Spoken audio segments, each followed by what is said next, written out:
आज हम बात करने वाले हैं द साइकोलॉजी ऑफ इमोशन किताब के बारे में। ये किताब दिखाती है कि कैसे हमारी हर चॉइस, हर रिश्ते, हर सफलता और हर नाकामी के पीछे इमोशनल ट्रिगर्स काम करते हैं। अगर तुम ये समझ गए कि तुम्हारे अंदर कौन सा इमोशन किस वक्त एक्टिवेट हो रहा है, तो तुम दूसरों पर कंट्रोल पाओगे, और सबसे ज्यादा खुद पर। ये किताब कोई मोटिवेशनल लेक्चर नहीं है, ये एक मिरर है जो तुम्हें तुम्हारी असली साइकोलॉजी दिखाएगी।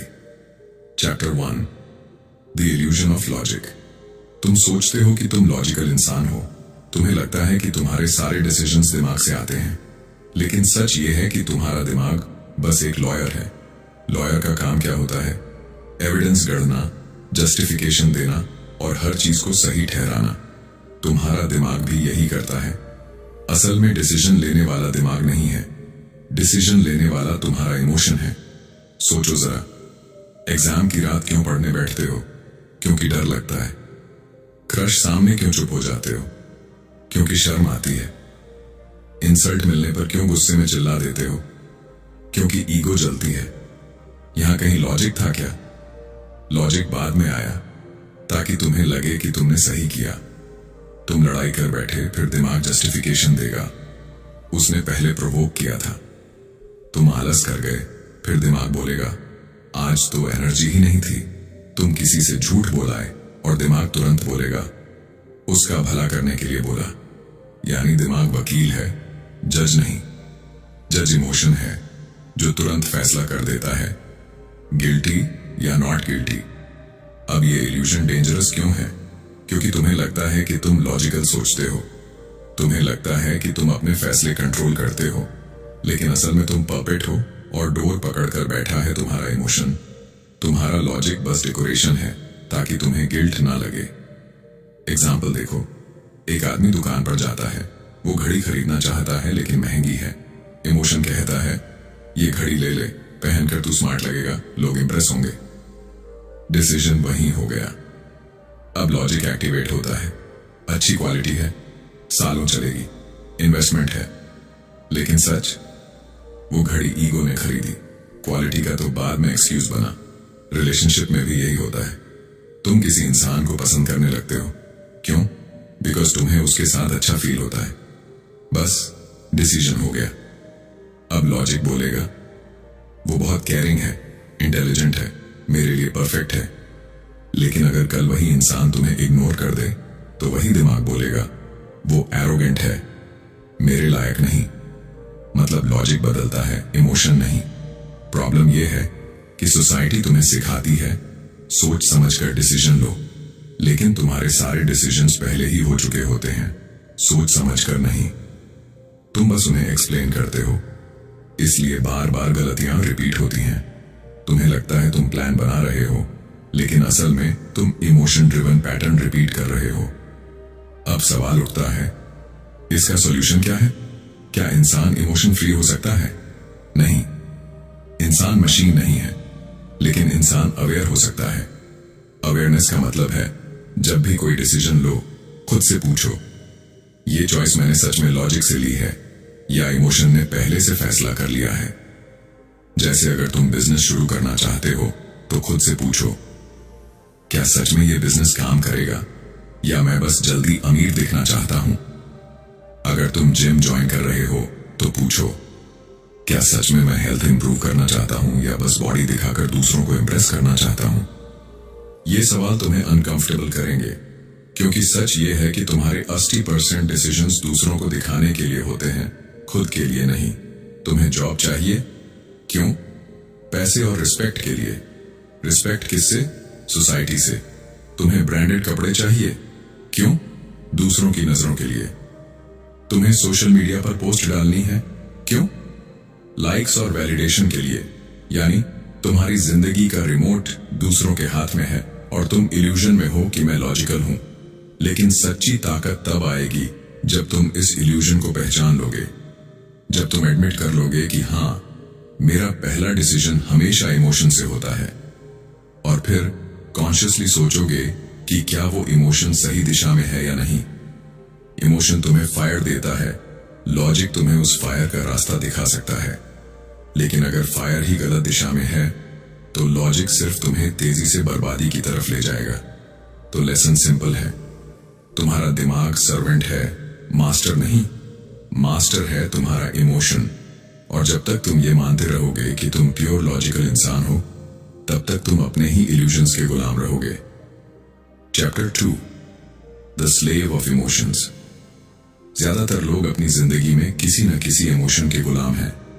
किसी को गुस्सा कंट्रोल करता है, किसी को डर, किसी को प्यार। तुम सोचते हो कि तुम अपने इमोशंस को कंट्रोल करते हो। हकीकत यह है कि तुम्हारा पूरा कैरेक्टर, तुम्हारी पूरी पर्सनैलिटी तुम्हारे इमोशंस की कैद में पड़ी है। सोचो जरा, कितने लोग सिर्फ गुस्से के एक पल में अपना घर, अपना रिश्ता, अपनी इज्जत तक बर्बाद कर देते हैं। कितने लोग डर की वजह से बड़े बड़े मौके हाथ से निकल जाने देते हैं, और कितने लोग मोह में इतने फंस जाते हैं कि सालों तक एक ही जगह अटके रहते हैं, मूव ऑन नहीं कर पाते। लेकिन फिर भी हर कोई प्राउडली कहता है, मैं स्ट्रांग हूं। स्ट्रांग? रियली? अगर तुम्हारी स्ट्रेंथ इतनी फ्रेजाइल है कि एक व्हाट्सएप का ब्लू टिक तुम्हारी नींद उड़ा देता है, तो तुम स्ट्रांग नहीं, स्लेव हो। अगर तुम्हारी स्ट्रेंथ इतनी कमजोर है कि किसी की इग्नोर करने भर से तुम्हारी सेल्फ वर्थ गिर जाती है, तो तुम स्ट्रांग नहीं, वीक हो। और अगर तुम्हारी स्ट्रेंथ इतनी शैलो है कि तुम्हें वैलिडेशन चाहिए दुनिया से, तो तुम स्ट्रांग नहीं, बस एडिक्टेड हो दूसरों की अप्रूवल के। प्रॉब्लम यह है कि तुम इमोशंस को आइडेंटिटी समझ बैठे हो। गुस्सा आया तो कहते हो, मैं ऐसा ही हूं। डर लगा तो कहते हो, मैं ज्यादा रिस्क नहीं लेता। प्यार में पड़े तो कहते हो, यही मेरी जिंदगी है। लेकिन सच ये है कि तुमने खुद को कभी क्वेश्चन ही नहीं किया। तुम्हारे सारे डिसीजंस, तुम्हारी पूरी थिंकिंग, तुम्हारे एक्शंस सब इमोशंस के गुलामी में लॉक्ड हैं। एक छोटा सा एग्जांपल, मान लो तुम बिजनेस शुरू करना चाहते हो, लेकिन डर कहता है अगर फेल हो गया तो बस तुम रुक जाते हो। यहां लॉजिक कहता है कि कोशिश करने से सीखोगे, बढ़ोगे, शायद सक्सीड भी हो जाओ। लेकिन तुमने किसकी सुनी? डर की। और फिर जस्टिफाई करने लगते हो, अभी सही टाइम नहीं है, पैसे कम है, एक्सपीरियंस चाहिए। लेकिन सच ये है कि तुम स्लेव हो उस डर के। अब रिलेशनशिप देखो, तुम जानते हो कि कोई इंसान तुम्हारे लिए सही नहीं है, लेकिन तुम मोह में पड़े हो।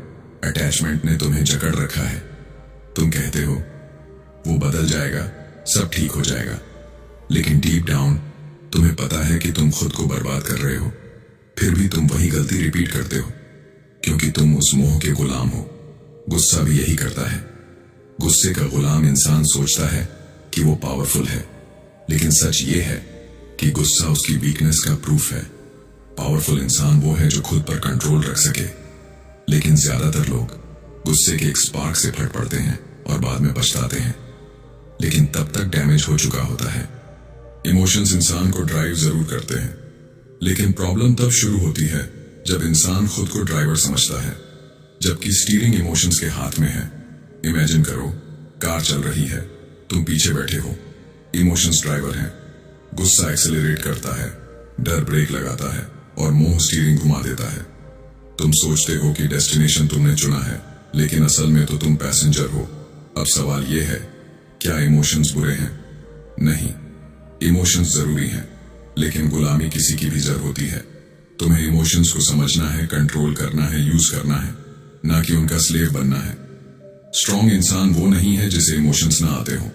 स्ट्रॉन्ग इंसान वो है जिसे इमोशंस आते हैं, लेकिन फिर भी वो उनके गुलाम नहीं बनता। फियर आता है, लेकिन वो एक्शन लेता है। गुस्सा आता है, लेकिन वो रिस्पॉन्ड करता है, रिएक्ट नहीं। प्यार होता है, लेकिन वो खुद की आइडेंटिटी खोता नहीं।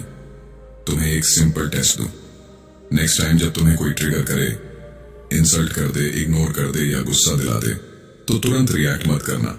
बस 5 सेकंड रुक जाना और खुद से पूछना, क्या मैं इस इमोशन का स्लेव बनने वाला हूं?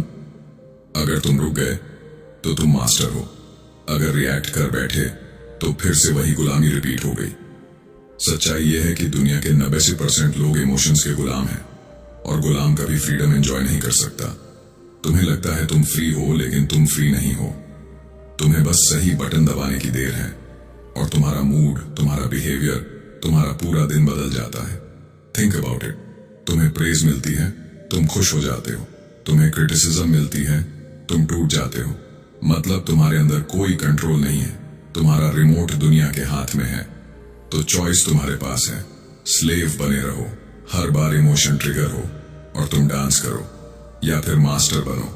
इमोशंस आए, तुम देखो, समझो और कॉन्शियसली डिसाइड करो कि क्या करना है। क्योंकि आखिर में स्ट्रांग वो नहीं है जो दूसरों को कंट्रोल करे, स्ट्रांग वो है जो खुद को कंट्रोल कर सके। और जब तक तुम ये नहीं सीखते, तुम्हारी स्ट्रेंथ बस इल्यूजन है। Chapter 3, the hidden engine. Emotions तुम्हारे बिहेवियर का हिडन इंजन है। तुम सोचते हो कि तुम डिसीजंस कॉन्शियसली लेते हो, लेकिन सच ये है कि तुम्हारा दिमाग केमिकल फैक्ट्री की तरह काम करता है। गुस्सा आया तो एड्रेनलिन शूट करता है, खुशी आई तो डोपामीन फ्लड हो जाता है, सैडनेस आई तो सेरोटोनिन गिर जाता है, डर आया तो कॉर्टिसोल चढ़ जाता है। मतलब तुम जिस चीज को मूड कहते हो वो असल में सिर्फ केमिकल रिएक्शंस हैं, और तुम उस केमिस्ट्री पर नाचने वाले पपेट हो। सोचो, तुम्हारे साथ एक छोटी सी घटना हुई, किसी ने ट्रैफिक में गाली दी, अचानक से तुम्हारे अंदर गुस्से का वॉल्केनो फूटता है। क्यों? क्योंकि एड्रीनल ग्लैंड्स ने एड्रेनलिन रिलीज किया।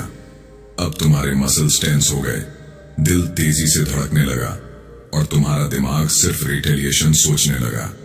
यानी एक शब्द से तुम्हारा पूरा सिस्टम हाईजैक हो गया।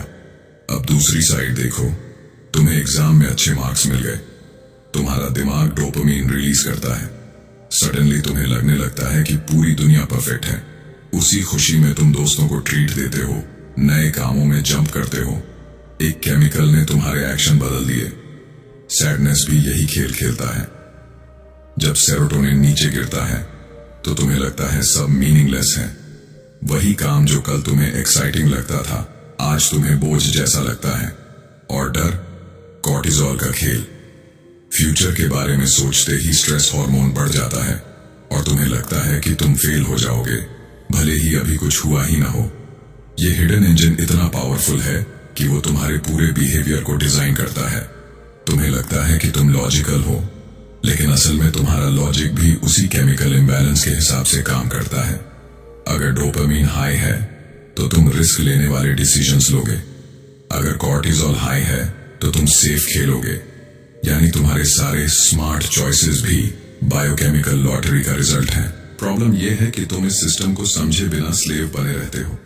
तुम सोचते हो कि मूड खराब है तो इसका मतलब है कि लाइफ खराब है, लेकिन रियलिटी हो सकता है बस तुम्हारी नींद पूरी ना हुई हो, या जंक फूड खाने से इंसुलिन स्पाइक हो गया हो, या विटामिन डी की कमी हो। पर तुम इन छोटे छोटे कारणों को इग्नोर करके मान लेते हो कि मेरे साथ सब बुरा हो रहा है, और यहीं से डाउनवर्ड स्पाइरल शुरू होता है। असल मास्टरी तब आती है जब तुम इस हिडन इंजन को समझना शुरू कर देते हो। अगर तुम्हें पता है कि गुस्से का मतलब एड्रेनलिन सर्ज है, तो तुम रिकॉग्नाइज कर सकते हो, ओके, ये केमिकल स्टॉर्म है, लेकिन मैं इसको कंट्रोल कर सकता हूं। अगर तुम्हें पता है कि खुशी डोपामीन से ड्रिवन है, तो तुम समझते हो कि हर बार इंस्टेंट ग्रेटिफिकेशन के पीछे भागना तुम्हें हॉलो बना देगा। तुम्हें यह भी समझना होगा कि तुम पूरी तरह हेल्पलेस पपेट नहीं हो। हाँ, इमोशंस तुम्हें ड्राइव करते हैं, लेकिन तुम स्टीयरिंग पकड़ सकते हो। कैसे? 1. ऑब्जर्वेशन। अगली बार जब तुम्हारा मूड अचानक बदले, पॉज करो, पूछो, ये बायोलॉजी है या रियलिटी? 2. हैबिट्स। सही डाइट, नींद और एक्सरसाइज से तुम अपनी केमिस्ट्री को बैलेंस कर सकते हो। 3. अवेयरनेस। जब तुम रिकॉग्नाइज कर लेते हो कि ये इमोशन टेम्पररी केमिकल स्टॉर्म है, तब तुम उसको रिएक्ट किए बिना गुजरने दे सकते हो। तुम्हें एक ब्रूटल ट्रूथ बता दूं, 90% लोग पूरी जिंदगी इस हिडन इंजन को समझे बिना जीते हैं। वो सोचते हैं कि उनकी जिंदगी उन पर हो रही है। रियलिटी, उनकी जिंदगी बस उनके अंदर बनने वाले केमिकल्स की पपेट्री है। तुम्हारा गोल ये होना चाहिए कि तुम उस पपेट्री को ऑब्जर्व करो। जैसे ही तुम रिकॉग्नाइज करने लगोगे कि तुम्हारा गुस्सा एड्रेनलिन है, तुम्हारी एंजाइटी कॉर्टिसोल है, तुम्हारी खुशी डोपामीन है, तुम फ्री होने लगोगे। क्योंकि जब तक तुम ये सोचते रहोगे कि ये मैं हूं, तब तक तुम स्लेव रहोगे। लेकिन जिस दिन तुम समझ गए कि ये बस केमिस्ट्री है, उस दिन से तुम मास्टर बन जाओगे। तो याद रखो, इमोशंस तुम्हारे बिहेवियर का हिडन इंजन है। वो तुम्हें चलाते हैं, वो तुम्हें गिराते हैं, और अगर तुमने इन्हें समझ लिया तो वही तुम्हें उठाते भी हैं। क्वेश्चन ये नहीं है कि इमोशंस तुम्हें कंट्रोल कर रहे हैं या नहीं। क्वेश्चन ये है कि तुम उस हिडन इंजन को पहचान रहे हो या अंधे होकर उसके पीछे भाग रहे हो। क्योंकि जो आदमी इस सिस्टम को डिकोड कर लेता है वो सिर्फ अपनी जिंदगी नहीं, पूरी दुनिया चला सकता है। Chapter 4, the cost of misuse. अब सुनो ब्रूटल फैक्ट। इमोशन खुद में प्रॉब्लम नहीं है, प्रॉब्लम है उसका गलत इस्तेमाल। गुस्सा आया, तुमने चीजें तोड़ दी। डर लगा, तुम भाग गए। सैडनेस आई, तुमने खुद को बंद कर लिया, यानी एनर्जी वेस्ट। तुम्हें लगता है कि ये रिएक्शंस नेचुरल हैं, लेकिन सच ये है कि ये रिएक्शंस तुम्हारी सबसे बड़ी कमजोरी बन जाते हैं। इमोशन एक रॉ एनर्जी है। गुस्सा फ्यूल है, डर अलार्म सिस्टम है, सैडनेस इंट्रोस्पेक्शन का मौका है। लेकिन तुम इनको टूल की तरह इस्तेमाल करने के बजाय नाली में बहा देते हो। सोचो, गुस्सा, अगर तुमने उस गुस्से को तोड़ फोड़ में लगा दिया तो तुमने एनर्जी बर्बाद कर दी। किसी को चोट पहुंची, चीजें टूटी और आखिर में गिल्ट बचा।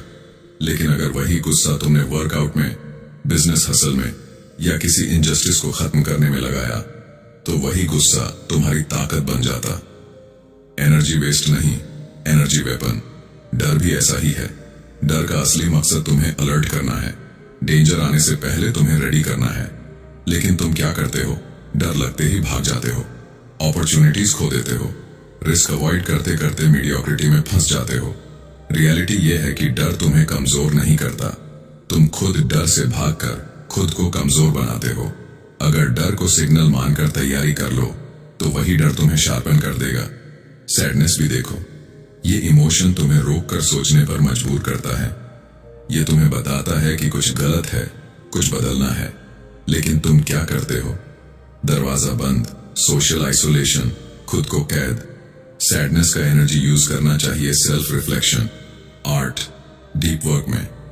लेकिन तुमने उसे डिप्रेशन का फ्यूल बना दिया। सुनो एक हार्ड ट्रूथ, इमोशन न्यूट्रल है, न अच्छा न बुरा। अच्छा बुरा सिर्फ इस बात पर डिपेंड करता है कि तुम उस इमोशन के साथ क्या करते हो। इलेक्ट्रिसिटी को देखो, अगर तुम उसे सही चैनल में लगाओ तो रोशनी देगा, मशीनें चलाएगा। गलत इस्तेमाल करोगे तो शॉक मारेगा, जान भी ले लेगा। इमोशन भी वही है, प्योर एनर्जी। चैनलाइजेशन मैटर करता है। प्रॉब्लम यह है कि तुम्हें बचपन से यही सिखाया गया कि गुस्सा मत करो, डर मत हो, रोना मत।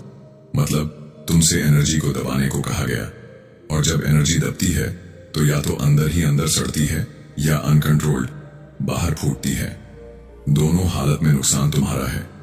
सोचो, कितनी बार तुमने खुद से कहा होगा, काश मैंने गुस्से में वो बात ना बोली होती, काश डर कर मैंने वो चांस ना छोड़ा होता, काश सैडनेस में मैंने खुद को अलग थलग ना किया होता। यानी तुम जानते हो कि कॉस्ट बहुत भारी है, गलत यूज की कॉस्ट। गुस्सा गलत इस्तेमाल हुआ तो रिश्ते टूटे, डर गलत इस्तेमाल हुआ तो सपने टूटे, सैडनेस गलत इस्तेमाल हुई तो तुम अंदर से टूटे। अब सवाल यह है, क्या सॉल्यूशन है? सिंपल, रिलेशनशिप बदलो। इमोशन को एनिमी मत समझो, उसे रॉ पावर समझो। गुस्सा आया, पूछो, मैं इस एनर्जी को कहां इन्वेस्ट कर सकता हूं? डर आया, पूछो, ये सिग्नल मुझे किस चीज के लिए प्रिपेयर कर रहा है? सैडनेस आई, पूछो, ये मुझे क्या रिफ्लेक्ट करने पर मजबूर कर रही है? जैसे ही तुम ये पर्सपेक्टिव शिफ्ट करोगे, तुम इमोशंस के मालिक बन जाओगे। वो तुम्हें ड्राइव करेंगे लेकिन तुम्हारी डायरेक्शन में। ब्रूटल रियलिटी ये है कि तुम्हारी जिंदगी खराब नहीं है, तुम्हारा इमोशन से रिश्ता खराब है। जब तक तुम इमोशंस को कर्स समझते रहोगे, वो तुम्हें ड्रैग करते रहेंगे। लेकिन जिस दिन तुमने उन्हें रॉ पावर की तरह इस्तेमाल करना सीख लिया, उस दिन तुम्हारी जिंदगी एक्सेलरेट हो जाएगी। तो अगली बार जब गुस्सा, डर या सैडनेस आए, याद रखना, ये एनर्जी वेस्ट करने के लिए नहीं है, ये तुम्हें उठाने के लिए है। फर्क सिर्फ इस बात का है कि तुम उस एनर्जी को नाली में बहाते हो या उसे अपने इंजन में भरते हो। क्योंकि end of the day emotion कभी प्रॉब्लम नहीं होता, प्रॉब्लम हमेशा मिसयूज होता है। Chapter 5, weaponising emotions. अब सुनो गेम चेंजर। इमोशन दबाना नहीं है, इमोशन को वेपन बनाना है। तुम्हें जो एनर्जी मिल रही है उसे बर्बाद करने के लिए नहीं, हथियार बनाने के लिए दिया गया है। गुस्सा आया, जिम में फेंक दो, काम में फेंक दो, प्रोजेक्ट में झोंक दो। डर लगा, वहीं घुस जाओ जहां सबसे ज्यादा डर लगता है। सैडनेस आई, उसे सिग्नल मानो कि अब कुछ बदलना है, क्योंकि ग्रोथ हमेशा उसी दरवाजे के पीछे छिपी होती है जहां तुम्हें सबसे ज्यादा डर लगता है। गुस्सा एनर्जी का सबसे रॉ फॉर्म है। जब तुम गुस्से में होते हो तो तुम्हारे अंदर एड्रेनालिन शूट करता है, ब्लड सर्कुलेशन बढ़ता है, मसल्स एक्टिव हो जाते हैं, मतलब तुम्हारा बॉडी फाइट मोड में चला जाता है। प्रॉब्लम यह है कि तुम इस फायर पावर को लोगों पर, चीजों पर वेस्ट कर देते हो। लेकिन इमेजिन करो अगर तुमने वही गुस्सा जिम में रेप्स बढ़ाने में लगाया, बिजनेस में काम की स्पीड दोगुनी करने में लगाया, इनजस्टिस के खिलाफ खड़े होने में लगाया, तो वो गुस्सा तुम्हारा सबसे शार्प वेपन बन जाएगा। हर बार जब गुस्सा आए खुद से पूछो, ये फायर मैं किस काम को जलाने के लिए यूज कर सकता हूं? क्योंकि फायर अगर कंट्रोल में है तो खाना पकाता है, अगर कंट्रोल से बाहर है तो घर जला देता है। डर तुम्हारा दुश्मन नहीं है, डर तुम्हारा कंपस है। डर वहां आता है जहां ग्रोथ होती है। तुम्हें स्टेज पर बोलने का डर लगता है, इसका मतलब तुम्हारी ग्रोथ स्टेज पर ही है। तुम्हें रिजेक्शन का डर है, इसका मतलब तुम्हारी ग्रोथ रिजेक्शन फेस करने में है। तुम्हें फेलियर का डर है, मतलब तुम्हें रिस्क लेने में ही लेवल अप मिलेगा। डर तुम्हें रोकने नहीं आया, डर तुम्हें बताने आया है यहां वो ट्रेजर छिपा है जिसे तू ढूंढ रहा है। लेकिन तुम डर को सिग्नल मानने की बजाय उसे स्टॉप साइन समझ लेते हो। रिजल्ट, तुम वहीं अटक जाते हो। वेपनाइजेशन का मतलब है जैसे ही डर लगे वहीं घुस जाओ, क्योंकि डर के पीछे ही फ्रीडम है। सैडनेस को लोग वीकनेस मानते हैं, लेकिन सच ये है कि सैडनेस तुम्हारा रीसेट बटन है। ये तुम्हें रोककर पूछता है, क्या ये जिंदगी वही है जो तू जीना चाहता है? क्या तेरे चॉइसेस सही हैं? क्या तुझे कुछ बदलना चाहिए? लेकिन तुम सैडनेस को डिप्रेशन में बदल लेते हो। तुम दरवाजा बंद कर देते हो, खुद को आइसोलेट कर लेते हो। इंस्टेड सैडनेस को चैनलाइज करो, आर्ट में डालो, राइटिंग में डालो, मेडिटेशन में डालो। सैडनेस तुम्हें अंदर से साफ करने आई है। अगर तुम उसे एक्सेप्ट करके एक्सप्रेस कर दोगे तो सैडनेस तुम्हें और गहरा इंसान बना देगी, और अगर तुम उसे दबाओगे तो वो धीरे धीरे तुम्हें हॉलो बना देगी। इमोशन को दबाना रिप्रेशन है, इमोशन को अनकंट्रोल्ड छोड़ना डिस्ट्रक्शन है, लेकिन इमोशन को वेपनाइज करना ये क्रिएशन है। वेपनाइजेशन का मतलब है एनर्जी को डायरेक्शन देना। एनर्जी वेस्ट नहीं, एनर्जी इन्वेस्ट। जैसे पानी अगर नाली में बहा तो यूजलेस, लेकिन टरबाइन में गया तो बिजली बन गई। तुम्हें हर बार अपने आप से ये सवाल पूछना है, ये एनर्जी मुझे तोड़ रही है या बना रही है? अगर तोड़ रही है, डायरेक्शन बदलो। अगर बना रही है, और फ्यूल डालो। Practical weaponisation framework. 1. पॉज करो, इमोशन ट्रिगर हुआ, तुरंत रिएक्ट मत करो। 10 सेकंड का पॉज। 2. लेबल करो, गुस्सा है, डर है या सैडनेस है, पहचानो। 3. रीडायरेक्ट करो, उस एनर्जी को किसी कंस्ट्रक्टिव काम में डाल दो।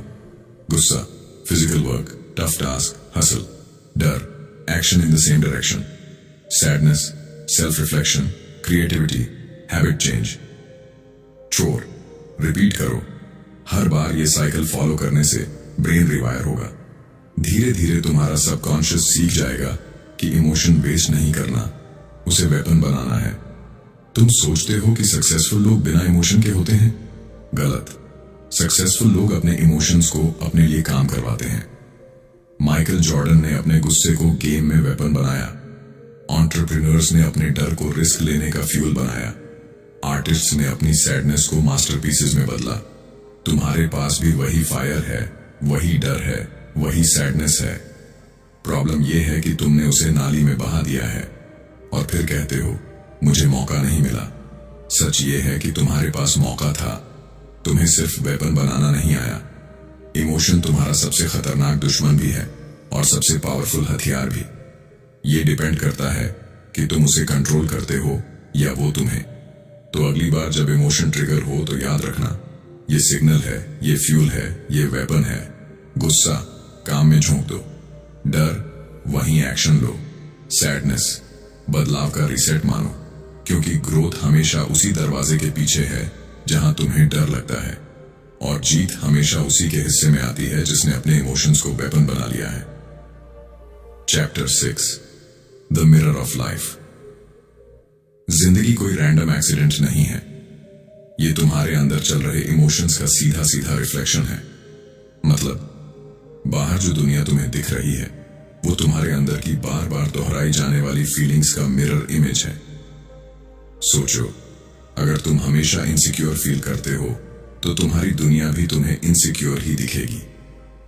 लोगों के जेस्चर्स में भी तुम्हें रिजेक्शन दिखेगा, हर बातचीत में तुम्हें इंसल्ट महसूस होगी और धीरे धीरे तुम्हारा दिमाग मान लेगा, हाँ मैं ही इनफ नहीं हूं। लेकिन अगर तुम्हारे अंदर कॉन्फिडेंस का पैटर्न रिपीट होता है तो बाहर की दुनिया भी तुम्हें कॉन्फिडेंट लगेगी। तुम्हें लोग सपोर्ट करते दिखेंगे, चांसेस दिखेंगे, ग्रोथ दिखेगी, क्योंकि असल में बाहर कुछ बदला नहीं, सिर्फ तुम्हारा इनर स्टेट बदल गया। ये वैसे ही है जैसे किसी ने नीली ऐनक पहन रखी हो। तुम दुनिया देखोगे तो हर चीज नीली लगेगी। अब तुम गुस्सा करो, ब्लेम करो या दुनिया पर चिल्लाओ कि ये सब नीला क्यों है, लेकिन असल में दुनिया नीली नहीं, तुम्हारी ऐनक नीली है। ठीक यही तुम्हारी इमोशंस के साथ होता है। तुम सोचते हो बाहर का सिस्टम, लोग या लक रिस्पॉन्सिबल है, लेकिन सच्चाई ये है कि तुम्हारे अंदर का इमोशनल पैटर्न बाहर रिफ्लेक्ट हो रहा है। तुम बार बार वही इमोशन महसूस करते हो और वही तुम्हारी रियलिटी बन जाती है। देखो, जिंदगी मिरर है। तुम उसमें गुस्से वाला चेहरा बनाओगे तो मिरर भी गुस्सा ही दिखाएगा, लेकिन अगर तुम मुस्कुराओगे तो सामने से भी मुस्कुराहट ही लौटेगी। बाहर की दुनिया तुम्हें वही दिखाती है जो तुम अंदर बार बार फील करते हो। प्रॉब्लम यह है कि लोग बाहर बदलने की कोशिश करते हैं। वो सोचते हैं अगर पैसा आ जाए तो मैं खुश हो जाऊंगा, अगर लोग रिस्पेक्ट दें तो मैं कॉन्फिडेंट फील करूंगा, अगर कोई मुझे प्यार करे तो मैं सिक्योर फील करूंगा। लेकिन असल इक्वेशन उल्टी है। पहले तुम वो इमोशन अंदर क्रिएट करते हो, फिर बाहर उसकी रिफ्लेक्शन दिखती है। इसलिए इनसिक्योर इंसान को लाख कॉम्प्लीमेंट्स मिल जाएं, फिर भी वो इनसिक्योर ही रहेगा, क्योंकि उसकी इनर प्रोग्रामिंग इनसिक्योरिटी की है। और कॉन्फिडेंट इंसान को इंसल्ट भी मिल जाए तो भी उसका सेल्फ इमेज इंटैक्ट रहेगा। मिरर रूल सिंपल है, इनसाइड आउटसाइड। तुम्हारे इमोशंस ही तुम्हारी रियलिटी का 3D प्रिंट है। अब सवाल यह है, क्या तुम अपनी जिंदगी को कॉन्शियसली स्कल्प्ट कर रहे हो या बस अपने पुराने इमोशंस रिपीट करके वही पुराना 3D प्रिंट निकाल रहे हो? चेंज बाहर से नहीं आएगा, चेंज तब आएगा जब तुम अपने अंदर की ऐनक बदलोगे। इनसिक्योरिटी की जगह ट्रस्ट, फियर की जगह करेज, रिजेंटमेंट की जगह ग्रेटिट्यूड। जैसे ही तुम अंदर पैटर्न बदलते हो, दुनिया भी नया रिफ्लेक्शन दिखाने लगती है, क्योंकि मिरर के पास अपना कोई पावर नहीं। मिरर तो वही लौट आएगा जो तुम उसके सामने रखोगे। तो अगली बार जब तुम अपनी जिंदगी को देखो और कंप्लेन करने का मन करे तो बाहर ब्लेम मत करो, मिरर मत तोड़ो। बस ये पूछो, मैं अंदर क्या बार बार फील कर रहा हूं जो बाहर बार बार रिपीट हो रहा है? जैसे ही तुम ये समझ लेते हो, तुम्हारे पास पावर आ जाती है। पावर अपनी इनर फ्रीक्वेंसी बदलने की, पावर अपनी जिंदगी का रिफ्लेक्शन बदलने की। और वही पल तुम्हें समझाता है कि लाइफ कभी तुम्हारे अगेंस्ट नहीं थी, वो तो बस तुम्हारा मिरर थी। Chapter 7 the choice. जिंदगी आखिरकार एक ही जगह आकर खड़ी होती है, चॉइस। तुम्हारे पास हर वक्त 2 ऑप्शन होते हैं, या तो तुम अपने इमोशंस के गुलाम बनकर उनके रिमोट कंट्रोल पर नाचते रहो, या फिर साइकोलॉजी समझकर उसी एनर्जी को हथियार बना लो। सोचो जरा, आज तुम गुस्से में हो। ऑप्शन एक ये है कि तुम वही करो जो बाकी सब करते हैं, किसी पर चिल्ला दो, मोबाइल पटक दो या खुद को ही परेशान कर लो। लेकिन दूसरा ऑप्शन भी है, उस गुस्से को फ्यूल की तरह इस्तेमाल करो, वर्कआउट में डाल दो, काम में झोंक दो, किसी बड़े गोल की तरफ रीडायरेक्ट कर दो। अब फर्क देखो, पहले केस में गुस्सा तुम्हें कंट्रोल कर रहा है, दूसरे केस में तुम गुस्से को कंट्रोल कर रहे हो। यही गेम है। लोग कहते हैं मुझे गुस्सा आ गया, मैं मजबूर था। नो, मजबूर तुम नहीं थे, लेजी थे, क्योंकि कंट्रोल लेने का ऑप्शन हर बार तुम्हारे पास था, लेकिन तुमने इजी रास्ता चुना, गुलामी वाला। चॉइस की पावर तुम्हें हर दिन मिलती है। सुबह उठते ही नींद के गुलाम बनोगे या डिसिप्लिन के मास्टर बनोगे? फेल होने पर फ्रस्ट्रेशन में डूबोगे या लेसन निकाल कर आगे बढ़ोगे? रिजेक्शन मिलने पर आत्मदया में रोओगे या अपने लेवल को अपग्रेड करोगे। हर बार दो दरवाजे सामने होते हैं। एक दरवाजा तुम्हें उसी पुराने इमोशनल जेल में घुसा देता है, दूसरा दरवाजा तुम्हें ग्रोथ की तरफ खींचता है। और मजेदार बात यह है, चाबी हमेशा तुम्हारे हाथ में होती है। लोग पूछते हैं, तुम इतने काम कैसे रहते हो, इतने प्रेशर में भी पैनिक क्यों नहीं करते, इतनी इंसल्ट सहकर भी टूटे क्यों नहीं? और तुम बस हल्की सी मुस्कान देते हो, क्योंकि तुम जानते हो ये कोई मैजिक नहीं है। तुम्हें बस वो चॉइस पता है जो बाकी लोग इग्नोर कर देते हैं। दुनिया का असली पावर वही इंसान पकड़ता है जो अपनी इनर साइकोलॉजी समझ लेता है, क्योंकि इमोशंस एनर्जी हैं। फियर, एंगर, सैडनेस, ये सब पेट्रोल की तरह है। अब सवाल ये है, क्या तुम उस पेट्रोल से घर जला रहे हो या उसी पेट्रोल से रॉकेट लॉन्च कर रहे हो? यही फर्क गुलाम और मास्टर में है। गुलाम इंसान हर इमोशन को रिएक्शन में बदल देता है, मास्टर इंसान हर इमोशन को स्ट्रेटेजी में बदल देता है। इसलिए चॉइस सिर्फ मोमेंटरी नहीं है, चॉइस तुम्हारी आइडेंटिटी शेप करती है। हर बार जब तुम सही चॉइस करते हो, तुम्हारा दिमाग नई वायरिंग बनाता है। धीरे धीरे तुम वो इंसान बन जाते हो जिसे कुछ भी हिला नहीं सकता। और यही पॉइंट है, ताकत बाहर से नहीं आती, न पैसे से, न लोगों की तालियों से। ताकत आती है अंदर से, इमोशंस को कंट्रोल करने की चॉइस से। तो अब सवाल ये नहीं कि तुम्हें इमोशंस कंट्रोल कर रहे हैं, सवाल ये है तुम अपनी जिंदगी में कौन सा रोल निभा रहे हो, रिमोट कंट्रोल वाले खिलौने का या रिमोट हाथ में रखने वाले मास्टर का। याद रखो, हर सुबह तुम एक नई जिंदगी शुरू करते हो और हर दिन तुम्हें ऑप्शन मिलता है, या तो रिपीट मोड पर वही पुराने रिएक्शंस जी लो या फिर कॉन्शियसली नया गेम खेलो। लोग जब तुम्हारी कामनेस देखेंगे, जब तुम्हारा पावर महसूस करेंगे, तो पूछेंगे तुम इतने डिफरेंट कैसे? और उस वक्त तुम मुस्कुराओगे, क्योंकि तुम्हें पता है तुमने मिरर बदल दिया है, तुमने गुलामी छोड़ दी है, तुमने गेम पकड़ लिया है। और यही चॉइस है जो तुम्हें भीड़ से अलग करती है। Chapter 8, the mastery. मास्टरी का मतलब इमोशंस को दबाना नहीं है, क्योंकि दबाने से वो और जोर से बाहर फटते हैं। मास्टरी का असली मतलब है डायरेक्शन देना। गुस्सा आया, मत सोचो ये बुरी चीज है, ये फ्यूल है, पेट्रोल की तरह। अगर तुम इसे बेकार जला दोगे तो सिर्फ धुआं मिलेगा, लेकिन अगर उसी फ्यूल को इंजन में डाल दोगे तो वो तुम्हें स्पीड देगा, ताकत देगा। गुस्सा तुम्हें बताता है कि यहां कुछ बदलने की जरूरत है। बस फर्क इतना है कि या तो तुम चीजें तोड़ते हो या फिर रिकॉर्ड्स तोड़ते हो। डर तुम्हारा दुश्मन नहीं है, डर एक कंपास है। ये हमेशा उस डायरेक्शन की तरफ इशारा करता है जहां तुम्हारा असली ग्रोथ छुपा है। अगर किसी काम से सबसे ज्यादा डर लग रहा है तो वही तुम्हारा असली ट्रेजर है। स्टेज पर बोलने से डर, मतलब वहीं तुम्हारी असली ताकत अनलॉक होगी। बिजनेस स्टार्ट करने से डर, मतलब वहीं तुम्हारी फ्रीडम छुपी है। डर को सुनो, भागो मत, क्योंकि वो तुम्हारा रास्ता दिखा रहा है। सैडनेस, लोग इसे कर्ज समझते हैं, लेकिन सैडनेस एक अलार्म है। ये बताती है कि तुम्हारी जिंदगी कहीं मिसमैच हो रही है। शायद तुम गलत लोगों के बीच हो, शायद तुम गलत रास्ते पर हो, शायद तुम खुद को इग्नोर कर रहे हो। सैडनेस की आवाज दबाओगे तो अंदर का सिस्टम स्लो पॉइजन बन जाएगा, लेकिन अगर उस अलार्म को सुनकर एक्शन लोगे तो तुम नई डायरेक्शन पकड़ लोगे। और हैप्पीनेस, ये रिवॉर्ड है, सिग्नल है कि तुम सही रास्ते पर हो। लेकिन ध्यान रखना, हैप्पीनेस को डेस्टिनेशन मत बनाओ, क्योंकि अगर हैप्पीनेस को पकड़ने दौड़ोगे तो वो भाग जाएगी। हैप्पीनेस सिर्फ साइड इफेक्ट है। मास्टरी तब है जब तुम्हें पता है कि ये बस रास्ते का बोनस है, मेन चीज तो तुम्हारी ग्रोथ है। अब पिक्चर क्लियर हो गई।